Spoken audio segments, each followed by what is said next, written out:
This week on the 167, we're talking about the amazing, miraculous, legendary life of Elijah. Welcome to the 167. 1, 2, 3, let's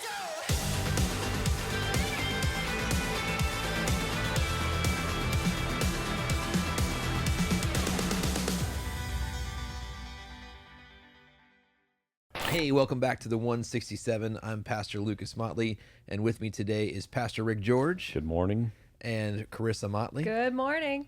And so we are here today and wrapping up the Legends series. It's like our third Wrap up. round. Wrapping up It's like your third this time version to of, wrap yeah. up. Season 3 of Legends. And we were talking about Elijah. Yeah. But- Elijah. One of the things you did this week is you kind of told some people or stories of people in the congregation that you're like, this guy's, when I think like this guy's a legend, here's what I'm thinking about. So I thought we just start by talking about, if I say that like somebody's legendary or that dude, that guy's a legend or she's a legend, like what are the things that you're actually thinking about? What do you think are the traits that people normally associate with that? Yeah. So what comes to my mind is someone who has done something that is out of the ordinary, or that is memorable, or that is life-changing, or kind of the fourth thing, that has a broader impact on a group of people. So it could be a personal thing that, a lot of people say, oh, my dad was a legend. Well, at the workplace, he was just a normal dude that went in 8 to 5, did his job. Nobody thinks of a legend. But in that son's life or Yeah. daughter's life, Right. he's a legend Yeah. because of the personal impact. So sometimes it's just a personal thing, but other times it's a broader context of they're a legend because of something monumental that they were a part of that made a lasting impact on a group of people. So I think there's a spectrum of legends. Yeah. And I just named 4 or 5, because again, like my dad, some people would say it's OJ, other people like, no, he's a legend. So a legend isn't always a legend to everybody. Sure. Yeah. That's So- true. I think there could definitely be some context to it because you meet somebody, like you said, and you're just like, oh, this guy, he's no, and then you put him in a certain context and be like, that guy, Yeah. that guy's a legend, like, and- Right. Yeah, and some people become legends and it's not a good thing. Yeah, so that's true. for yeah, sure. they're like, oh, he's a legend, and Right. it's a just tale of folly and destruction. Well, but they're legendary Right, in that. right. So. I think about that in that context because a lot of times, like, people will say that, like, they pulled something off that probably shouldn't, they got away with something. You're like, that guy, he said this thing or did it, like, that dude's a legend because nobody else would get away with that or nobody else could pull that off. Yeah. Nothing else to add to that? Well, you didn't ask me anything. Hey, what do you think about when you associate a legend? We're just looking at each other Yeah. now. That's our cue. Carissa No. Motley, what do you think when you think of the word legend or legendary? I would agree that there's a spectrum, right? Yeah. Like, because I think about people who I would say personally I view as legends. Probably other people don't Right. recognize a lot of things about them. But I do think my grandfather was yeah. actually pretty legendary in his community. In our church, he was a church, leader in our church for a long time. Very known for being very, very generous, and he was like one of the pioneers in the medical community in the town where he lived. And so, like at the time, I mean, really, he was a medical director at the hospital. I mean, he really was like Yeah. actually legendary in his time. Like, and at the time I was growing up, of course, I didn't know that, right? He was just my grandfather. But legendary in that way, right? Like your grandpa is, he's just your grandpa and he's great. But as I grew up, we ended up moving to the same town when I was in middle school. And just growing up with that, like, oh, your grandpa is John Holland. Like, whoa. I mean, like, people knew who he was.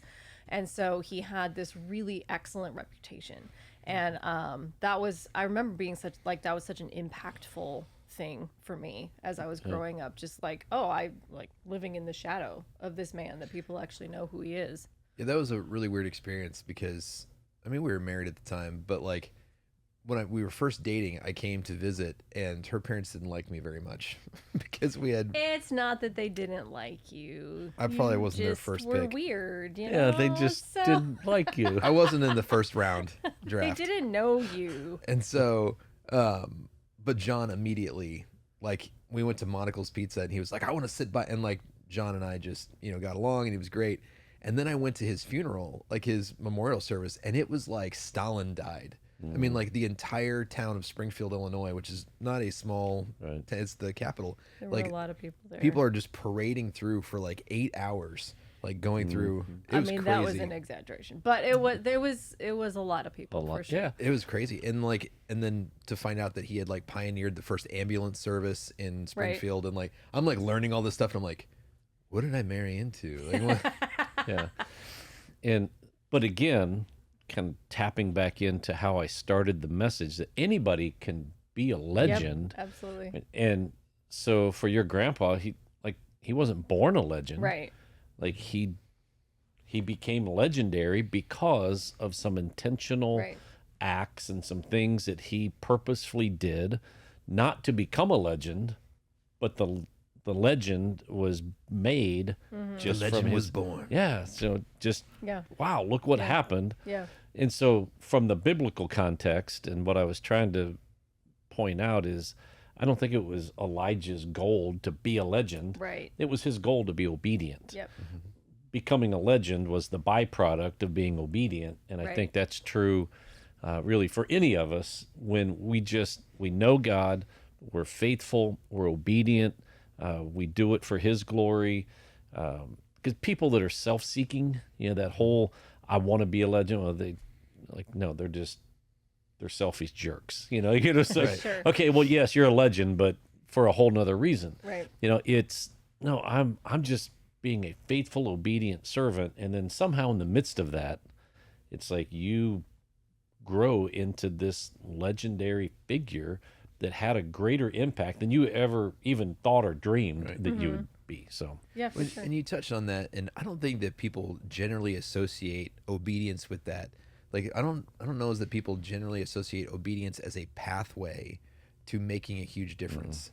So it's like, when you're talking about that, like Elijah, like where God tells him, "Hey, go tell the king that it's not going to rain for 3 years." You're just like, okay, yeah. like that's not usually something you'd be like, this is going to result in fire from heaven. It was just like, I need you to go deliver this message. And what a weird message to deliver. Yeah, and it was like I know that just from the context that Elijah had some idea of what that meant. It wasn't like, oh, well, who's the king and what am I doing? And sure, Right, I'll do. yeah. No, he understood the implications of For that, sure, but was willing to do it. Because the king could have killed him on the spot. Yeah, and then like I don't.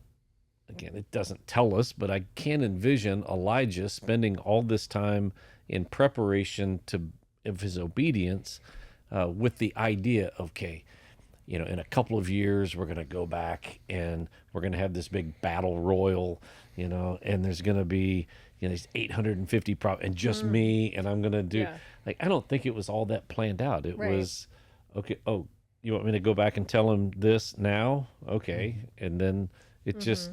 The simple steps of obedience.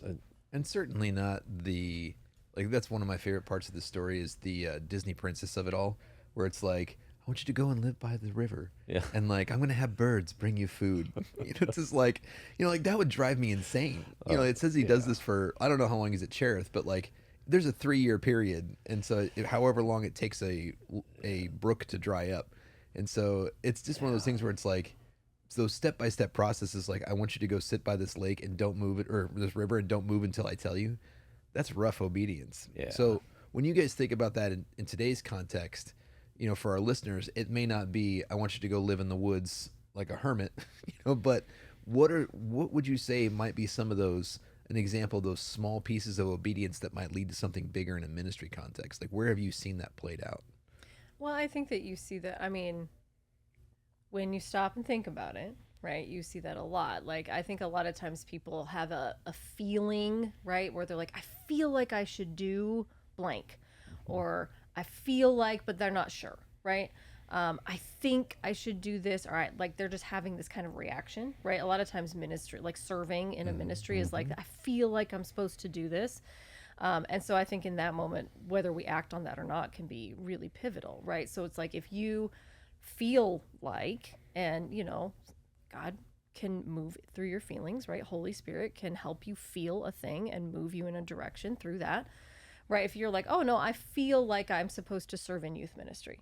I feel like I'm supposed to serve in kids ministry. And you actually follow through and you take that step of saying, yeah, I'm going to become a leader in our youth ministry. That has the potential to have these massive ripple effects and ramifications in not just like this generation of youth, but like for, like it can just go down further and further and further. And so like, that's the thing that I think about. Like for me, there was a moment, I was very different in high school. I was very quiet. I was very shy. I was very like not extroverted at all. But there was a moment for me in high school where my youth pastor looked at like 4 or 5 of us in our youth group, which was a decent sized youth group, and he said, I see the potential for you guys to be leaders. And I was like a sophomore. And I was like, what? I mean, that was shocking to me. It was like the first time I had ever heard that. And he said, I see in you guys the potential to be leaders, so I want to call that out in you and like have you move forward. And he laid out this like plan. That was pivotal for me in my life of feeling like I have potential to do ministry, right? Like to be involved, to be a part of something. And like I see that is still, right? Like I'm still here, I'm still, as your wife, like doing ministry here at our church. And I don't know, like, I'm not going to say it wouldn't have happened without that, but you see how like him being obedient to say that to these kids, and then me being like, oh, and not knowing where that would head, right, like not knowing where that was going to go, but following through with it. I feel like that had a lot of ripple effects in my life. I mean, not only just you, but for him. It's like, yeah. like I feel like I should tell this to this teenagers, like that could, be catastrophic. It could, for sure. Yeah. So when you look at Elijah's life, so like for me, studying him and kind of looking from beginning to him being caught up and whisked away, Whirlwind of fire. yeah. So you look at the entirety of it. God could have just dropped him in the middle of that and said, do this. But that's not how it played out, and nor is it generally how it plays out for any of us. It is a simple step of obedience to say, oh, sure, I'll do that. Yep. And that's not a legend. It's not legendary.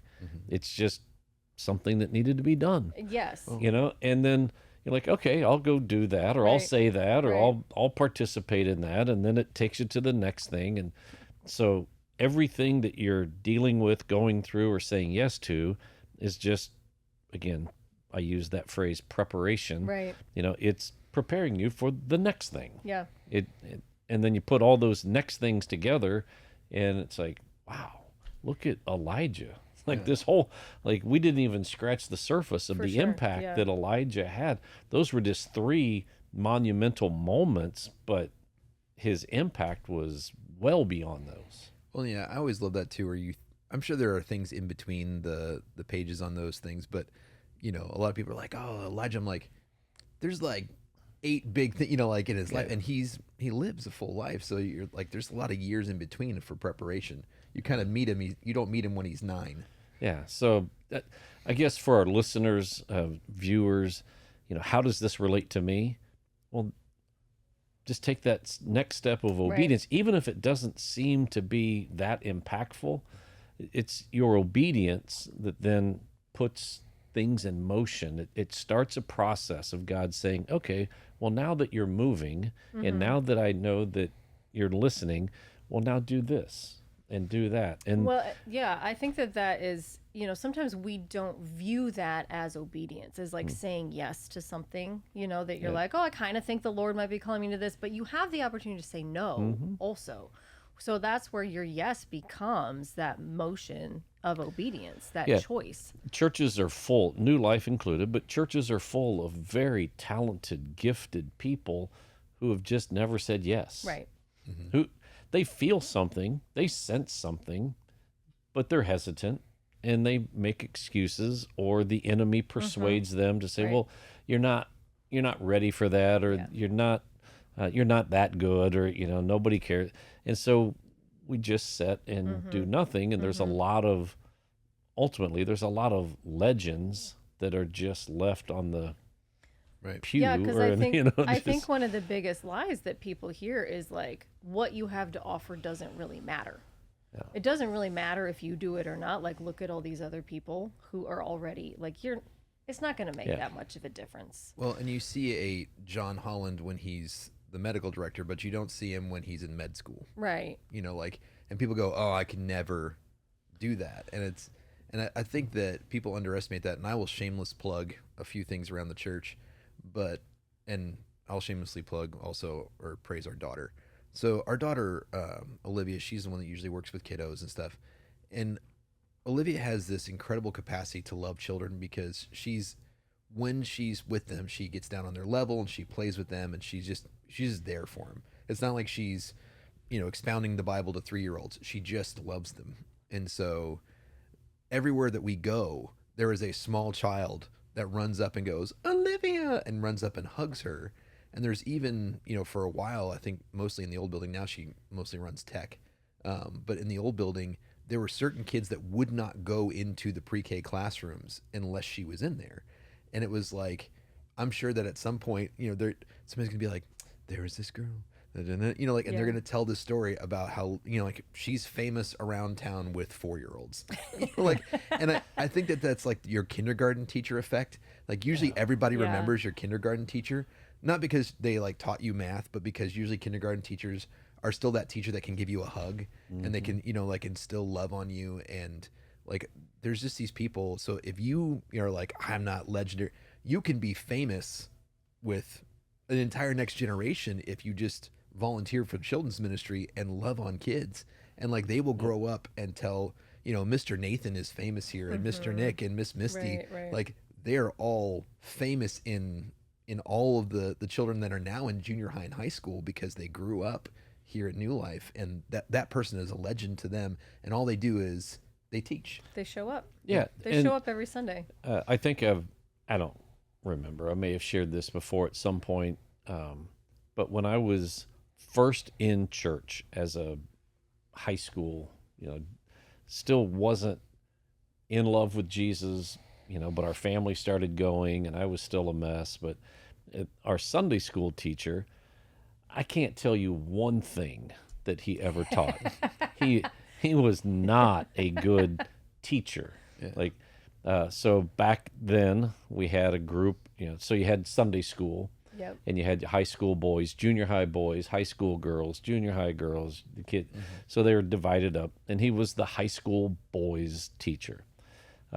He was not interesting. He Shout out to he didn't do a good job of teaching, yet he is somewhat of a legend because like that little group of boys, high school boys, regularly near the end of our time, like he would get tears in his eyes and he would say, "Man, I think God's going to use you guys," similar to, and it just, we knew that he cared about us. Right? And so he, like in that way, he was a legend to 4, 5 high school boys. Yep. Outside of that, just a sheet metal worker, Sure. not that. And so same thing, you can serve in a place and be a legend in a very unique situation, Right. because you impacted some people at a very deep level, but other people don't even know who you are. Yeah. Right. Yeah, that's good. That's true. So as we were talking about Elijah, you did we did Moses and Elijah. They have such, big things that happen in their lives. Huge stories to talk about in 30 minutes. I know, right? it is hard. It's a challenge. So, was there something, from any of us, like what was something about Elijah's life that is always inspiring to you or spoke to you? It could be something that was in the sermon or something that, kind of got left on the cutting room floor. What's something to you about Elijah's story that maybe our listeners don't know or that it really inspires you? you guys know I like to like imagine what it was like to be in certain situations. So you did talk about this in your sermon, but it is wild to me to think about him single-handedly killing 850 people. Like, what? Let's make that movie. Like, how did Yeah. that even happen? How did they not run away? Right when they saw him, it's like, what did he use? Did he have a, like what? How do you even do that? Yeah. That to me is just like, I don't even know how. Like how I can't even like fathom. Take that, The Rock. Yeah. You know, huh? Yeah, You can't do that. That's a crazy Well, it's part of like- that story. They'll I say mean, like, "Oh, David's mighty man. He slew like 400 people." And I'm like, 850, buddy. I mean, they were priests, Yeah. so maybe they were wimpy, but like still, I mean, that's intense. Do you think he went around and did that? Nerds. And like, They weren't warriors, but Yeah. you know, I don't know. That part to me always just is like, what? That's crazy. Yeah, and we just talked about a small portion Yep. of his life, and Yep. then beyond that, moving forward, how he, other miracles that he was a part of, and how God used him. But yeah, the thing that stood out to me, it's a small thing. I talked briefly about it, but when he was moving from the ravine to Zarephath, and God says, "All right, take that journey." Like that was like they're gonna kill me. Like Yeah. like you he's put walking me. into the lion's Yeah, den. you put me here for a Yeah. reason. Yeah. And you said go hide. Right. You know and what? now you're Yeah, I think I would have had a saying- few. What hide? Why? Oh yeah, they're gonna try to kill you. Right. And so you just need to go where no one can find you. Yep. Like the only way that you're gonna survive is some birds. Right? It's like this is bad. Yeah. And then out of nowhere, again, that imagination to say, all right, now walk in the open, 100 miles, Yeah. exposed to Zarephath. Oh, yeah, by the way, that's where Jezebel's from. All of her friends and Right. family are there. They're going to know you're coming. That's just amazing to me. That he put himself in that position and said, sure, I'll And do said that. yes to Yeah, that. I'll do that. Right. Do you think it was like maybe he was clean shaven when he went to the king, and he spent like a year at that river, and he's just like, they're like, "Who's this Maybe man they with the won't big notice beard?" me. Maybe they won't know. His hair grew out. Yeah. No, I love. There's so many funny things, like you said, just to imagine where it's like, what would it be that like, where like you're just sitting around with birds? Like, did he name them? He's like, "Oh, hey Frank," like just like go a little crazy. Oh, totally, probably. Yeah. But I really love, I said this to somebody the other day. I remember somebody teaching this where there's a great story about Naboth's vineyard, which is also really great. But when he goes to, leave this earth because he doesn't really die, somebody asks, he's like, do you think that like when he left, you heard this like, wee? Yeah. It's like if you're being swept up to a whirlwind in heaven, are you like very stoic? Or are you like, hands up? Yeah. But he, he takes his mantle and he wraps it like a towel, snapping, people in the junior high locker room, and he just goes, whoosh, and then the whole river backs up so he can walk on dry ground. Like, what possesses you Who does that? to do that? Like, you're just sitting there like, yeah, like, oh, we got to get past this river. I got an idea. Here we And go. And I'm going, if you had snapped somebody else with that, like how bad, like, would you, like I don't Yeah. know. But so then he goes across and then the mantle falls, like his coat, like literally falls on Elisha. And then Elisha's like, let me test this out. And he takes it and he wraps it up and smacks the water with it. And I'm just like, Yeah. people do stuff and you're just like, what possesses you to do that? And even there's so many firsts where the widow, her son dies eventually, and he's the first person in the Bible to be raised from the dead. And it says that like Elijah like lays on top of him and goes like almost does like mouth to mouth, and he's like just staring at this kid. Like when the kid finally like woke up, wouldn't like freak you out that there's this old man like laying on top of you eye to eye? He's like, hey buddy. Yeah. Hey, I appreciate you bringing me back to life, but did you have to lay on That me? was Like super this weird. is yeah. You're like this is- mouth to mouth, and this guy like, get off me.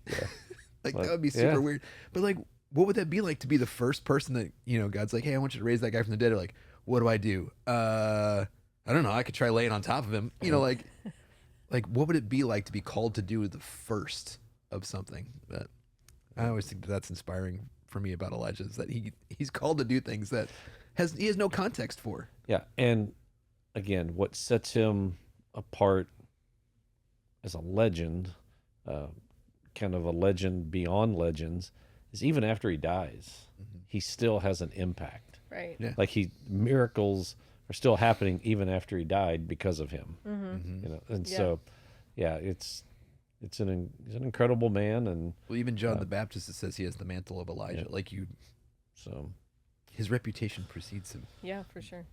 But one of the things that you talked about, and I thought was great, was do you think that a reason that many of us falter is that we don't spend enough time in preparation, or our dependence isn't deep enough? You talked about our dependence being deep enough, that time by the brook in Cherith, that he's completely and utterly dependent on God. You see this with the Israelites where they're wandering around their wilderness. They're getting manna from heaven, water from the rock, quail from the sky, and like their very existence is dependent on God. And so I was just like kind of contemplating that. Like, do you think that sometimes we are prohibited from doing things, or people, Christians will say like, I don't know, I really want to do this, but I don't feel prepared. And is that really about our dependence? Is it about we need to spend more time in preparation? yes, not to beat a dead horse. That's probably not a good. Not It's to a pet phrase. a dead horse. Is that politically incorrect? I mean, Two it's birds still, with one it's still a stone. phrase. But we, in general, don't like hard things. Yep. Like we just want things to happen, and to think about the preparation part is not appealing for most people. We just want it to happen. Okay? So to go back to your grandpa, and you mentioned it earlier, like there was a lot of years of preparation that went in, a lot of risk that were taken, a lot of sacrifices that were made, a lot of hours in a classroom and studying, and times, again, different than Elijah, but times for your grandpa in obscurity. It's Springfield, Illinois. Yeah, it's not a small town, but it's not New It's not York huge. City or Right. Los Angeles. New It's York City. just, doing your time, Yep. paying your dues, Yep. being faithful. And that isn't appealing. It's like, no, I want to go to grad school, but I want to do it in 2 years, really. If I could just go straight from Johnson County Community College and then take some master's levels courses for a few months and then my doctorate. Let's be done with this in like 3 or 4 years so I can hit the ground running and make an impact. And it's like, well, it doesn't really work that way. There's, I wish it did in some ways. I wish that you could just jump from here to there. And then I suppose on occasion it does happen, some circumstance, but in general, it's a grind. It's a hard road, and you just keep going and keep doing it even when it's hard. And again, I think what causes some people to not fulfill that and become legends or do legendary things is because they did try something once and it didn't work out, or I invested in this person and they sabotaged me, or or I did my time and it didn't pan. I don't, there's various things, and so you give up and you say, well, it's not worth it. So Elijah, like, we see the monumental, these legendary things, but my guess is there are other things in his life where he did it and it's like, well, that didn't work out. But so it's that longevity of saying, I'm not going to give up. I'm going to keep pressing on. And it's, again, that word that we don't like, but it's just obedience. Like, I don't feel it. I don't like it. It's not even that rewarding right now, but I'm doing it because you asked me to do it. I don't want to go work out. My body hurts. I'm sore. Same I'm tired. thing. Yep. And Yeah. but I want to look like that. Right. Like, I want that. I don't result yeah. without the work. Can I do that and eat cake and Can we- and all donuts and Can we just whatever? say there's no such thing as spiritual plastic surgery? Yeah. No. That's true. I think that's part of it, is that a lot of times I think we don't view some of our spiritual lives as preparation for anything, right? I think sometimes it just becomes maybe a routine, or even if it's not routine, like I think for some people, maybe it's not significant or important in your life because you're not viewing it as a preparation, right? Because you're not seeing that, like you said, this grind, this daily obedience, this daily stepping into and doing what the word tells us to do. Like we're not looking at that as something that's preparing us for a future, like preparing us for something that God wants to do in our lives. We're just looking at it as a checklist, or some maybe good, just these are just good suggestions. These are just, does it does it really matter, I think, is the lie that comes against us a lot. Like, well, I mean, if I miss like 3 days in my yearly Bible reading plan, is it really that big of a deal, right? If I take a break for a week, well, we all know if you take a break for a week, you're not coming back, right? Like not in your read through the Bible in a year plan. Then you're just too far behind. I'll never catch up. Now I'll never catch up. What's the point? Does it really matter? And we miss that those disciplines and those consistency pieces, yes, that's preparation for something that God is trying to do. And we just, I don't know, I think we write that off sometimes. Yeah. So I just learning about, hearing some things about a pastor, not from around here, but served his church for 32, 33 years. And when people were talking about him, he's retired now, he's not at that church, talking about him, they were saying things like, man, incredible pastor, incredible leader that nobody knows about. Like he was so unassuming, kind of behind the scenes. He, but he did a great job for 32, 33 years. Wasn't the flashy, the Craig Groeschel, nothing wrong with Craig, but that's not him. Like he was legendary in a very different way. And so there's not a cookie cutter way to say, well, I've got to do this. But for this guy, it was just 30 plus years of faithful service to a congregation, loving them, leading them, didn't make a splash on the national scene or anything, and the impact though. And so for anyone listening, don't feel like, well, I've got to be like them. No, you've got to be you and just do what God asks you to do and see how it plays out in the end. Yeah, I think we get into that a lot where we want someone else's calling, we want someone else's, mantle, so to speak. And it's like, I don't know, like you can spend so much time looking at that and God's like, no, what I've called you to do is this, just stay on this track. And then the last thing I wanted to kind of talk about as we're wrapping up is, I see people confused sometimes because you were talking about we confuse punishment with preparation. So how can we determine if we're experiencing a trial or a workout? Because you were talking about not everything that comes your way is a deterrent. Sometimes it's a workout. Sometimes it's something you got to push in order to be prepared. And so what would you say is something that is more of like, how can I differentiate that? Like for me, I think I see a lot of people, they're like, something tragic will happen in their life and it's, my friend died in a car accident and this is just a trial that God's gonna, I'm like, whoa. Like, I don't think that God was like, he needs an obstacle to lift, let me kill somebody.